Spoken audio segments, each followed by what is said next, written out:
Olá, investidor! Seja bem-vindo a mais um vídeo do canal Holder Grafista. Nesse vídeo aqui eu vou fazer uma análise histórica dos dividendos da CPFL Energia, que é uma das maiores distribuidoras de energia elétrica do nosso país, ok?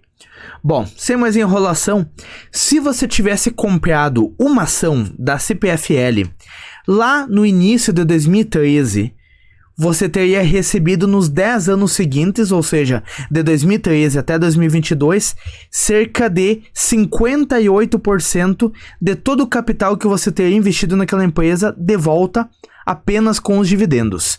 Você teria comprado por volta de R$ 20,11 e teria recebido R$ 11,69 de volta só com dividendos, sendo que, como nós podemos ver no gráfico aqui do meio da tela, que representa a distribuição de dividendos, 2015, 2016, 2017 e 2018, essa empresa pagou poucos dividendos nesses anos ali. Então, a maior parte desse retorno acabou vindo dos anos ali de 2020, 21 e 22 mesmo. E o dividend yield dessa empresa durante esse período aí. O que é o dividend yield de uma maneira bem resumida? É o total de dividendos que ela distribuiu em um ano específico em relação à cotação que as suas ações estavam. Ou seja, qual que foi a relevância dessa distribuição de dividendos. E, como nós podemos ver no gráfico do slide passado e aqui novamente podemos ver de novo, um ponto da atenção é que em 2015 essa empresa não pagou dividendos. Então, para carteiras focadas em dividendos, acaba sendo preferível uma empresa que tenha um histórico pelo menos de uns 10 anos ali, um histórico consistente de pagamento de dividendos em todos os últimos 10 anos. CPFL já é uma que não tem isso. Mas eu peguei e fiz uma média de dividend yield desde o ano de 2005 até 2022, considerando apenas os anos em que ela pagou dividendos de fato. E o resultado final foi que o dividend yield dela, médio, ficou em 5,74%. Para uma boa pagadora de dividendos, eu acabo exigindo pelo menos numa média 5% ao ano. Então, nesse filtro ela acabou passando. Mas, como eu falei anteriormente, naquele filtro do histórico consistente de dividendos ela não passou. Agora, será que os dividendos dela são sustentáveis? Aqui eu trouxe os dados lá de dentro do site do Status Invest, enquanto que aqueles dados anteriores eram do site do AGF+. Aqui nós conseguimos ver que todos os dividendos distribuídos de 2009 até 2020 foram sustentáveis sim. Por quê? Porque eram abaixo de 100%. Simplesmente o payout é quanto do lucro que a empresa está gerando que ela está distribuindo para seus acionistas. Se é abaixo de 100%, quer dizer que ela está distribuindo o que ela está lucrando. Ok, tranquilo. Acima de 100% já acaba sendo uma coisa, na maioria das vezes, insustentável, como foi 2021. Em seguida, 2022, ela já voltou a pagar um payout sustentável. E de uma maneira bem resumida, quais são os payouts que eu considero bem sustentáveis, bem tranquilos de se considerar para uma carteira focada em dividendos? Até 60% de payout, tranquilo.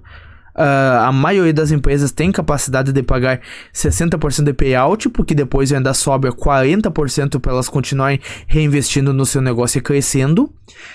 Um payout entre 60% e 100% já é um ponto de atenção ali, mas está dentro das capacidades da maioria das empresas pagar. E acima de 100%, raríssimas ocasiões em que é um dividendo sustentável. Seja por causa de uma venda que a empresa fez, seja por causa de reservas de lucro que ela pode ter feito em anos anteriores, ou seja por causa de alguma estratégia contábil que a empresa possa fazer e, por exemplo, distribuir dividendos em relação à geração de caixa dela e não em relação ao lucro líquido. Mas, qualquer coisa, no futuro eu faço um vídeo explicando melhor isso. Será que corre algum risco desse dividendo ser cortado? Aí o que eu sempre gosto de trazer? A margem líquida. Aqui eu peguei lá de dentro do site do Status Invest um histórico desde 2009 até o ano atual. Uma primeira coisa que a gente consegue perceber é que nesse período ela não registrou prejuízo em nenhum ano. Se ela não registrou prejuízo, quer dizer que ela está gerando lucros. Se ela está gerando lucros, quer dizer que ela tem capacidade de pagar dividendos, mesmo que eles sejam menores, mas ela tem capacidade de continuar pagando dividendos. Aí, a segunda coisa que eu avalio é qual que é a distância que essa empresa está do prejuízo. E como que eu olho isso? Através da média de margem líquida que a empresa tem. Em todo esse período aqui, como nós podemos ver ali no canto superior esquerdo, a média de margem líquida foi de 9,37%. Eu acabo preferindo empresas com essa média acima de 10%. Por quê? Porque se nos momentos normais essa empresa ela tem margens superiores acima de 10%, quer dizer que quando essa empresa passar por um momento difícil, alguma crise, ela tem margem suficiente para poder diminuir essa margem, o que acaba sendo uma das consequências da crise, de maneira que ela não vire um prejuízo com tanta facilidade assim. Empresas que têm margens mais apertadas, como por exemplo os varejistas aqui no Brasil, qualquer problema ali, qualquer crise, essa empresa já passa a registrar prejuízos. E registrando prejuízos, ela não consegue mais pagar dividendos. Então, essa empresa aqui quase passa nesse filtro.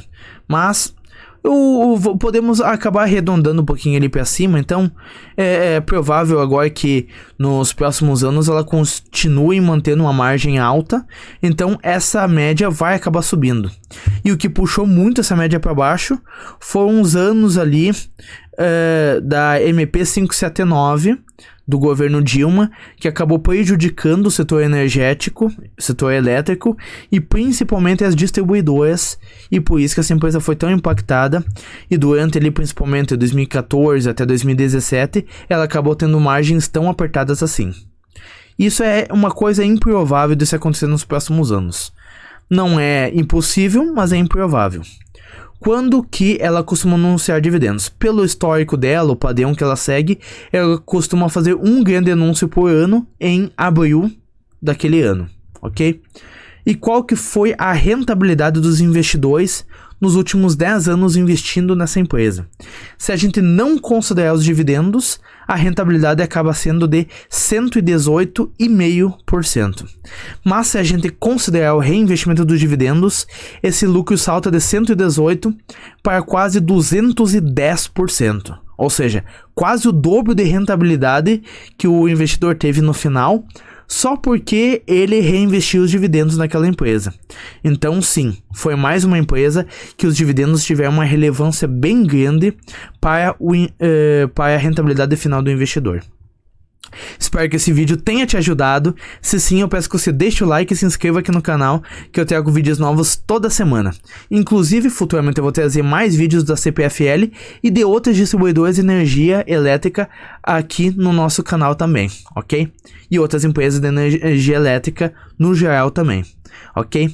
Muito obrigado por ter assistido até aqui. Até o próximo vídeo. Valeu!